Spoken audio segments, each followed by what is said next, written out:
Hello everyone, Ailuromage, the Magic History Cat here. Today I want to quickly go over the Dark Inside and Zodiark's attacks during the fight. I did a similar video like this on the Endsinger, but the Endsinger fight is far more narrative in terms of the storytelling that happens through her attacks, while Zodiark's is just more thematic in a way that their names fit together in a nice way. I do want to take a very quick moment to just thank you all for 1,000 subscribers. That is so crazy to me, and I just can't thank you all enough for the amount of support to bring the channel to this point. Thank you so very much. Let's just get right into it. Zodiark immediately comes out swinging when the fight starts and slams us with Kokaidos, reducing the entire party to 1 HP. In Greek mythology, there are 5 rivers that surround and flow through the underworld. Kokaidos, meaning lamentation, is one of these rivers, known as the River of Wailing, and it's probably more commonly known as Cocytus. At least that's how I've heard it most spoken by Westerners where I'm from. The river Cocytus is said to be where the souls that received improper burials go,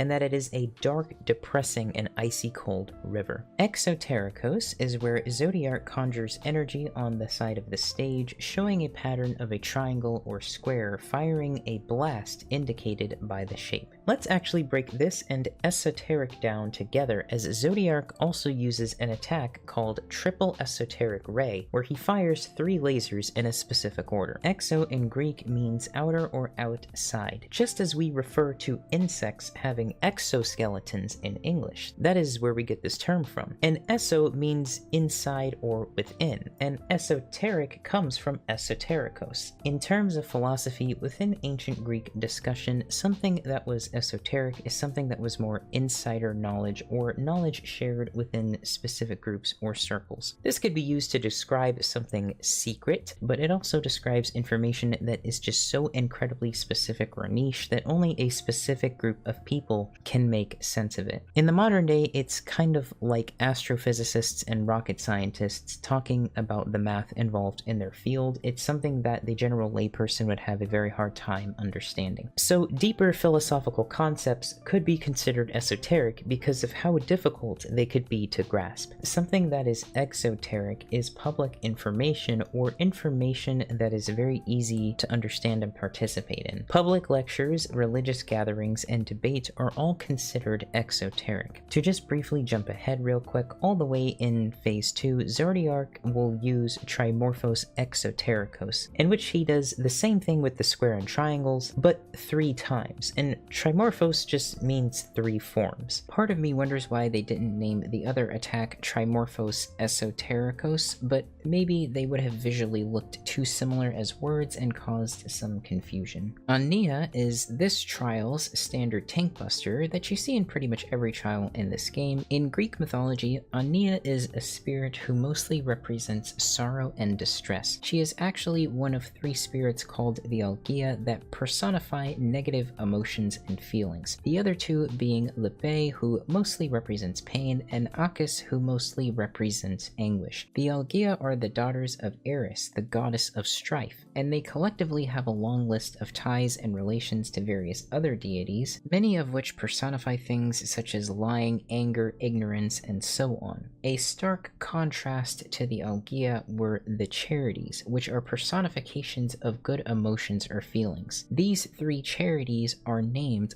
Aglaia, Euphrosyne, and Thaleia, the names of the Alliance raids. Styx, literally meaning shuddering, is the big stack where Zodiark will strike the party multiple times. Styx is a goddess and river in the underworld, and I think it might be the most notable one. Styx separates the living realm from the dead, and it's one of 2 rivers that Charon has been said to ferry the souls of the dead across. Styx is also the river that Achilles was dipped into as an infant. Now, eventually, Zodiark uses Paradyma, where he conjures the images of behemoths or snakes, each indicating a specific attack pattern, and that's actually what this word means. Pattern. It's where we get the word paradigm in English, a model, an example, and so on. Snakes are obviously prominent in Greek mythology. They are depicted on those symbols you see in hospitals in the modern day as a cultural tie to ancient Greek medicine, where snakes were associated with health and healing. Additionally, they were sometimes said to be messengers and guardians of the underworld. Behemoths closely resemble the Minotaur, and the Minotaur is of course probably one of the most notable creatures in Greek mythology, the creature in the labyrinth that would eventually meet an end to the hands of Theseus. For Phlegethon, Zodiark will generate a series of 3 AoEs under each party member, and it's a standard following AoE essentially. Phlegethon, literally meaning flaming, is another river in the underworld, and it's the one that flows into the river Acheron. Phlegethon is a terrifying looking river of fire, in some texts described as a river of flaming blood. Dante's Inferno describes the river as one that boils souls and tortures those who committed crimes when they were alive. Some texts explain that it flows all the way into Tartarus, as Tartarus refers to a specific and unique place in some texts as a prison for the Titans, as a place arguably even worse than the underworld. Other texts kind of imply that Tartarus is blended with the underworld, or some just use these terms interchangeably. These specific details can vary, but in any case, Phlegethon would not be a very fun river to fall into. Shortly after Zodiark runs through all of these attacks, we enter Phase 2 as Zodiark uses complete control. Storytelling-wise, obviously, this is when Fandaniel is beginning to rapidly gain control over the merge. Once we hit that Phase 2, we get a few new mechanics. Astral Flow, in which Zodiark uses Paradigma again, but will now start rotating the platform beneath us, and Triple Esoteric Ray, which I covered previously. He will also use Astral Eclipse, in which he ascends high above us and forces us to follow the star markers to avoid the falling meteors. Now this one in particular is interesting because eclipses in Greek mythology were actually considered to be bad things, usually indicative that the gods were upset. The word eclipse actually has Greek roots, and the meaning means abandonment, as an eclipse was a sign that the sun would abandon the earth during the eclipse. It's really thematically fitting, as Zodiark is tied to the moon, and I suppose we can assume that he is blocking the sun from our view as he flies above us. Next, for Adikia, Zodiark will smash his fists against the platform, creating huge AoEs, essentially forcing the entire party to the center. Adikia is the goddess of injustice and wrongdoing. You can see them featured here on the right, being beaten by the goddess of justice. This leaves us with one more attack called Algedon. Algedon is where Zodiark takes flight and strikes along the entire platform, instantly taking anyone caught with him. Algedon simply means pain or suffering in English. Pretty straightforward. That was a brief rundown of the attacks used by Zodiark during the Dark Inside. Now, it's been a long time since I've done Zodiark's Fall, which is the extreme trial, so I have no footage of it, but from what I can remember, the only ones that really stood out were Phobos, which is the Greek god that represents fear and panic, and Zodiark's Rage mechanic, which is this. For all of my Greek viewers, I already sometimes butcher your beautiful language, as I'm not a fluent Greek speaker, but it is a language I interact with because of my religious and historical studies. Anyway, I'll stick to the term we primarily use in the West to refer to this, and it's also the term I originally learned it by, called the memorabilia. Without getting too lengthy, these were essentially a collection of Socratic dialogues and function as an apology for Socrates when he was standing at trial. It gives us a lot of information about Socrates, his character, and the way he thought and interacted with others. I think Zodiark's attacks are all very thematic and fit together as a nice little set piece, and it sticks with the heavy Greek themes and influence that came with Endwalker. So with that, I want to thank you all very, very much for watching. I hope I was able to provide some useful or interesting information. These videos do take time to put together, so if you liked it, consider leaving a like and subscribe if you wish to see more. Also tell me what you thought, and feel free to add more in the comments. I do try to read every comment that I get, and I love seeing comments from others that are fluent in the languages explored in these videos, or have knowledge that they just want to share in these areas, and all other great contributions by all of you out there. And again, I am so appreciative for your support and for bringing this channel to 1K subscribers. You are all wonderful. Thank you, and remember to pet a cat today.